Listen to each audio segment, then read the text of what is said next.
নমস্কাৰ বন্ধুসকল। আজিৰ আপডেটটো হৈছে আমাৰ অসমৰ ইউটিউবাৰ বিকাশ চেত্ৰীৰ ওপৰত।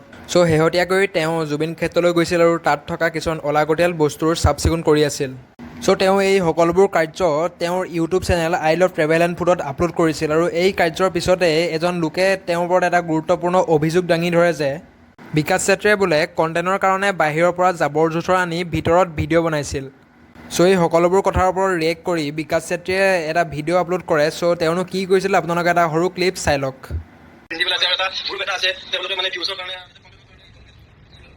ভিউচৰ কাৰণে কণ্টেণ্টৰ কাৰণে মই আজি মোৰ 9 বছৰ হ'ল ইউটিউব, মই 9 বছৰ হ'ল ছ'চিয়েল মিডিয়া, গোটেই ইণ্ডিয়াখন ঘূৰিছোঁ বাইকেৰে। মোৰ কণ্টেণ্টৰ কাৰণে মই জুবিনৰ ক্ষেত্ৰত যাব নালাগে, মোৰ কণ্টেণ্ট বহুত আছে। মই জুবিন দাক ভাল পাওঁ মনে দি, সেইকাৰণে গৈ কিনে অকণমান মই চাফ চিকুণতা কৰিব চেষ্টা কৰিছোঁ। বাহিৰৰ পৰা উঠাই আনিছে মদৰ বটল। ইমান এনেকুৱা মানসিকতা মানুহবোৰ আছে, আপোনালোকে ভাবকচোন। আজিকালি দিনত বাহিৰৰ পৰা মই তাতে মদৰ বটল কিয় উঠাই লৈছোঁ? ভাল এই কোনজন মহাপুৰুষজন কোনে মই চিনি নাপাওঁ। এই মহাপুৰুষজন কোনে চিনি নাপাওঁ। যদি আপুনি ভিডিঅ'টো চাই আছে, আপোনাৰ নম্বৰটো দিব, কাইণ্ডলি আপোনাক ফোন কৰিম, আমি যোগাযোগ কৰিম আৰু আমি একেলগে আহকচোন চাফা কৰোঁ এদিন। আপোনাকতো এদিনো চাফা কৰা দেখা নাই। আপুনি যদি চাফা কৰিছে হয়তো কৰিব পাৰে, ডেইলি আপুনি চাফা কৰিব পাৰে চাগে বাহিৰৰ লগত, কিন্তু সেইদিনাখন আপোনাক দেখা নাছিলোঁ। আপুনি কোন হয় ক'ব পৰা যে ইয়াতে কোন আহিব।